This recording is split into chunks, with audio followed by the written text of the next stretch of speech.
The secret garden was not the only one Dickon worked in. Round the cottage on the moor there was a piece of ground enclosed by a low wall of rough stones. Early in the morning and late in the fading twilight, and on all the days Colin and Mary did not see him, Dickon worked there, planting or tending potatoes and cabbages, turnips and carrots and herbs for his mother. In the company of his creatures he did wonders there, and was never tired of doing them, it seemed. While he dug or weeded he whistled or sang bits of Yorkshire moor songs, or talked to Soot or Captain or the brothers and sisters he had taught to help him. "We'd never get on as comfortable as we do," Mrs. Sowerby said, "if it wasn't for Dickon's garden. Anything'll grow for him. His taters and cabbages is twice the size of anyone else's, and they've got a flavor with 'em as nobody's has." When she found a moment to spare she liked to go out and talk to him. After supper there was still a long clear twilight to work in, and that was her quiet time. She could sit upon the low rough wall and look on and hear stories of the day. She loved this time. There were not only vegetables in this garden. Dickon had bought penny packages of flower seeds now and then, and sown bright sweet-scented things among gooseberry bushes and even cabbages, and he grew borders of mignonette and pinks and pansies and things whose seeds he could save year after year, or whose roots would bloom each spring and spread in time into fine clumps. The low wall was one of the prettiest things in Yorkshire, because he had tucked moorland foxglove and ferns and rockcress and hedgerow flowers into every crevice, until only here and there glimpses of the stones were to be seen. "All a chap's got to do to make 'em thrive, mother," he would say, "is to be friends with 'em for sure. They're just like creatures. If they're thirsty, give 'em a drink, and if they're hungry, give 'em a bit o' food. They want to live same as we do. If they died, I should feel as if I'd been a bad lad and somehow treated them heartless."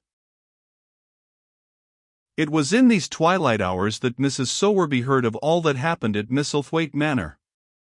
At first she was only told that Mr. Colin had taken a fancy to going out into the grounds with Miss Mary, and that it was doing him good.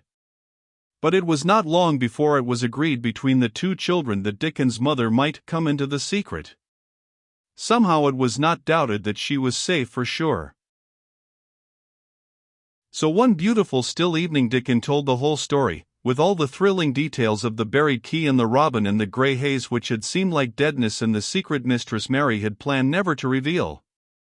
The coming of Dickon and how it had been told to him, the doubt of Mr. Colin, and the final drama of his introduction to the hidden domain, combined with the incident of Ben Weatherstaff's angry face peering over the wall and Mr. Colin's sudden indignant strength, made Mrs. Sowerby's nice-looking face quite change color several times. "My word," she said. "It was a good thing that little lass came to Manor. It's been makin' o' her and savin' o' him. Standin' on his feet. And us all thinkin' he was a poor half-witted lad with not a straight bone in him." She asked a great many questions, and her blue eyes were full of deep thinking. "What do they make of it at Manor, him being so well and cheerful and never complainin'?" she inquired. "They don't know what to make of it," answered Dickon. "Every day as comes round his face looks different. It's fillin' out and doesn't look so sharp, and waxy color is goin'. But he has to do his bit o' complainin', with a highly entertained grin." "What for, I mercy's name?" asked Mrs. Sowerby. Dickon chuckled. "He does it to keep them from guessin' what's happened. If the doctor knew he'd found out he could stand on his feet, he'd likely write and tell Mr. Craven. Mr. Colin's savon secret to tell himself. He's going to practice his magic on his legs every day till his father comes back, and then he's going to march into his room and show him he's as straight as other lads. But him and Miss Mary thinks it's best plan to do a bit o' groanin' and frettin' now and then to throw folk off scent."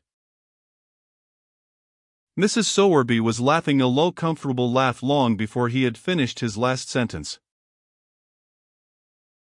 She said, "that pair's enjoyin' theirselves, I'll warrant. They'll get a good bit o' play actin' out of it, and there's nothin' children likes as much as play actin'. Let's hear what they do, Dickon lad." Dickon stopped weeding and sat up on his heels to tell her. His eyes were twinkling with fun. Mr. Colin is carried down to his chair every time he goes out, he explained. And he flies out at John, footman, for not carrying him careful enough. He makes himself as helpless looking as he can and never lifts his head until we're out o' sight o' house. And he grunts and frets a good bit when he's bein' settled into his chair. Him and Miss Mary's both got to enjoyin' it, and when he groans and complains she'll say, "Poor Colin. Does it hurt you so much? Are you so weak as that, poor Colin?" But trouble is that sometimes they can scarce keep from burstin' out Logan. When we get safe into the garden they laugh till they've no breath left to laugh with. And they have to stuff their faces into Mr. Colin's cushions to keep the gardeners from hearing, if any of 'em's about. More they laugh better for 'em, said Mrs. Sowerby, still laughing herself. Good healthy child Logan's better than pills any day o' year. That pair'll plump up for sure. They are plumpin' up, said Dickon. They're that hungry they don't know how to get enough to eat without makin' talk. Mr. Colin says if he keeps sendin' for more food they won't believe he's an invalid at all. Miss Mary says she'll let him eat her share, but he says that if she goes hungry she'll get thin and they mun both get fat at once. Mrs. Sowerby laughed so heartily at the revelation of this difficulty, that she quite rocked backward and forward in her blue cloak, and Dickon laughed with her. I'll tell thee what, lad, Mrs. Sowerby said when she could speak. I've thought of a way to help 'em. When they goes to 'em and mornin's they shall take a pail o' good new milk and I'll bake 'em a crusty cottage loaf or some buns white currants and 'em, same as you children like. Nothin' so good as fresh milk and bread.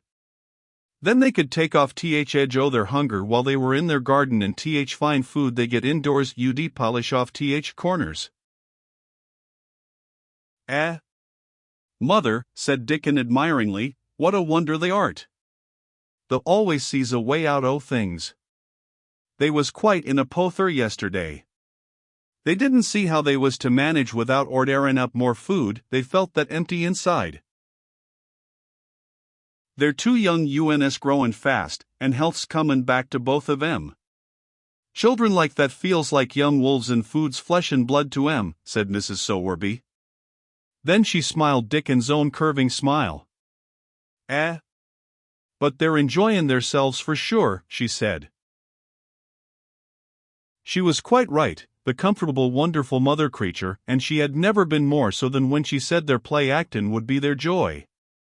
Colin and Mary found it one of their most thrilling sources of entertainment. The idea of protecting themselves from suspicion had been unconsciously suggested to them first by the puzzled nurse and then by Dr. Craven himself.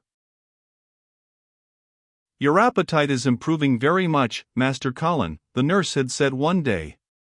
You used to eat nothing, and so many things disagreed with you. Nothing disagrees with me now, replied Colin, and then seeing the nurse looking at him curiously he suddenly remembered that perhaps he ought not to appear too well just yet. At least things don't so often disagree with me. It's the fresh air. Perhaps it is, said the nurse, still looking at him with a mystified expression. But I must talk to Dr. Craven about it. How she stared at you, said Mary when she went away. As if she thought there must be something to find out. I won't have her finding out things, said Colin. No one must begin to find out yet. When Dr. Craven came that morning he seemed puzzled, also. He asked a number of questions, to Colin's great annoyance. You stay out in the garden a great deal, he suggested. Where do you go? Colin put on his favorite air of dignified indifference to opinion. I will not let anyone know where I go, he answered. I go to a place I like. Everyone has orders to keep out of the way. I won't be watched and stared at. You know that. You seem to be out all day, but I do not think it has done you harm. I do not think so. The nurse says that you eat much more than you have ever done before. Perhaps, said Colin, prompted by a sudden inspiration, perhaps it is an unnatural appetite. I do not think so, as your food seems to agree with you, said Dr. Craven. You are gaining flesh rapidly and your color is better. Perhaps I am bloated and feverish, said Colin, assuming a discouraging air of gloom. People who are not going to live are often different. Dr. Craven shook his head. He was holding Colin's wrist and he pushed up his sleeve and felt his arm. You are not feverish, he said thoughtfully, and such flesh as you have gained is healthy. If we can keep this up, my boy, we need not talk of dying. Your father will be very happy to hear of this remarkable improvement. I won't have him told. Colin broke forth fiercely. It will only disappoint him if I get worse again, and I may get worse this very night. I might have a raging fever. I feel as if I might be beginning to have one now. I won't have letters written to my father, I won't. You are making me angry and you know that is bad for me. I feel hot already. I hate being written about and being talked over as much as I hate being stared at. Hush, H. My boy, Dr. Craven soothed him. Nothing shall be written without your permission. You are too sensitive about things. You must not undo the good which has been done. He said no more about writing to Mr. Craven, and when he saw the nurse he privately warned her that such a possibility must not be mentioned to the patient. The boy is extraordinarily better, he said. His advance seems almost abnormal. But of course he is doing now of his own free will what we could not make him do before. Still, he excites himself very easily and nothing must be said to irritate him. Mary and Colin were much alarmed and talked together anxiously. From this time dated their plan of play-acting. I may be obliged to have a tantrum, said Colin regretfully. I don't want to have one and I'm not miserable enough now to work myself into a big one. Perhaps I couldn't have one at all. That lump doesn't come in my throat now and I keep thinking of nice things instead of horrible ones. But if they talk about writing to my father I shall have to do something. He made up his mind to eat less, but unfortunately it was not possible to carry out this brilliant idea when he wakened each morning with an amazing appetite and the table near his sofa was set with a breakfast of homemade bread and fresh butter, snow-white eggs, raspberry jam and clotted cream. Mary always breakfasted with him, and when they found themselves at the table, particularly if there were delicate slices of sizzling ham sending forth tempting odors from under a hot silver cover, they would look into each other's eyes in desperation. I think we shall have to eat it all this morning, Mary, Colin always ended by saying. We can send away some of the lunch and a great deal of the dinner. But they never found they could send away anything, and the highly polished condition of the empty plates returned to the pantry awakened much comment. I do wish, Colin would say also, I do wish the slices of ham were thicker, and one muffin each is not enough for anyone. It's enough for a person who was going to die, answered Mary when first she heard this, but it's not enough for a person who was going to live. I sometimes feel as if I could eat 3 when those nice fresh heather and gorse smells from the moor come pouring in at the open window. The morning that Dickon, after they had been enjoying themselves in the garden for about 2 hours, went behind a big rosebush and brought forth 2 tin pails and revealed that one was full of rich new milk with cream on the top of it, and that the other held cottage-made currant buns folded in a clean blue and white napkin, buns so carefully tucked in that they were still hot, there was a riot of surprised joyfulness. What a wonderful thing for Mrs. Sowerby to think of! What a kind, clever woman she must be! How good the buns were!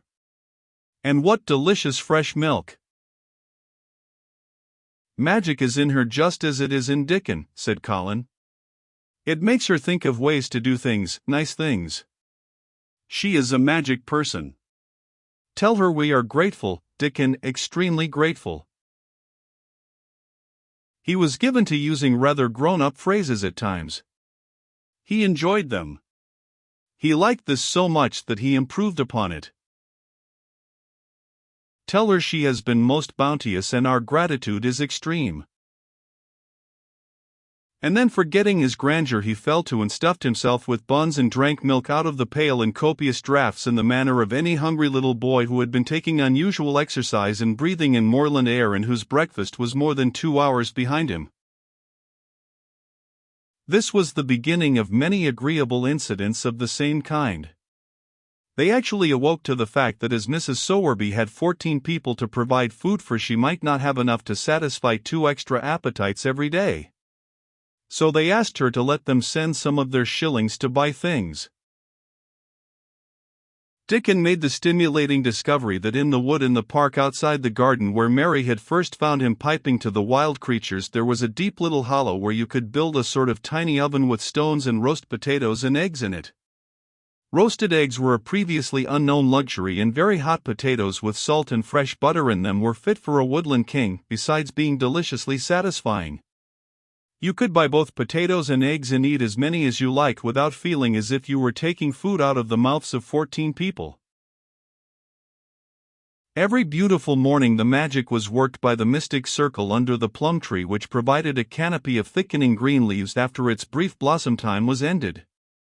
After the ceremony, Colin always took his walking exercise, and throughout the day he exercised his newly found power at intervals. Each day he grew stronger and could walk more steadily and cover more ground. And each day his belief in the magic grew stronger, as well it might. He tried one experiment after another as he felt himself gaining strength, and it was Dickon who showed him the best things of all. "Yesterday," he said one morning after an absence, "I went to Thwaite for mother and near Th Blue Cow and I seed Bob Hayworth. He's the strongest chap on Th Moor. He's the champion wrestler and he can jump higher than any other chap and throw Th hammer farther. He's gone all Th way to Scotland for Th sports some years. He's knowed me ever since I was a little un, and he's a friendly sort, and I axed him some questions. Th Gentry calls him a athlete, and I thought, oh, the Mester Colin, and I says, how did they make the muscles stick out that way, Bob? Did they do anything extra to make thyself so strong? And he says, well, yes, lad, I did. A strong man in a show that came to Thwaite once showed me how to exercise my arms and legs and every muscle in my body. And I says, could a delicate chap make himself stronger with them, Bob? And he laughed and says, art the Th delicate chap? And I says, no, but I knows a young gentleman that's gettin' well of a long illness, and I wish I knowed some oathen tricks to tell him about. I didn't say no names and he didn't ask none. He's friendly same as I said, and he stood up and showed me good-natured like, and I imitated what he did till I knowed it by heart." Colin had been listening excitedly. "Can you show me?" he cried. "Will you?" "Aye, to be sure," Dickon answered, getting up. "But he says the mun do 'em gentle at first, and be careful not to tire thysel. Rest in between times and take deep breaths and don't overdo." "I'll be careful," said Colin. "Show me. Show me. Dickon, you are the most magic boy in the world." Dickon stood up on the grass and slowly went through a carefully practical but simple series of muscle exercises. Colin watched them with widening eyes. He could do a few while he was sitting down. Presently he did a few gently while he stood upon his already steadied feet. Mary began to do them also. Soot, who was watching the performance, became much disturbed and left his branch and hopped about restlessly because he could not do them too. From that time the exercises were part of the day's duties as much as the magic was. It became possible for both Colin and Mary to do more of them each time they tried, and such appetites were the results that but for the basket Dickon put down behind the bush each morning when he arrived they would have been lost. But the little oven in the hollow in Mrs. Sowerby's bounties were so satisfying that Mrs. Medlock and the nurse and Dr. Craven became mystified again. You can trifle with your breakfast and seem to disdain your dinner if you are full to the brim with roasted eggs and potatoes and richly frothed new milk and oatcakes and buns and heather honey and clotted cream. They are eating next to nothing, said the nurse. They'll die of starvation if they can't be persuaded to take some nourishment. And yet see how they look. Look, exclaimed Mrs. Medlock indignantly. I'm moithered to death with them. They're a pair of young Satans. Bursting their jackets one day and the next turning up their noses at the best meals cook can tempt them with. Not a mouthful of that lovely young fowl and bread sauce did they set a fork into yesterday, and the poor woman fair invented a pudding for them and back it's sent. She almost cried. She's afraid she'll be blamed if they starve themselves into their graves. Dr. Craven came and looked at Colin long and carefully. He wore an extremely worried expression when the nurse talked with him and showed him the almost untouched tray of breakfast she had saved for him to look at, but it was even more worried when he sat down by Colin's sofa and examined him. He had been called to London on business and had not seen the boy for nearly 2 weeks. When young things begin to gain health, they gain it rapidly.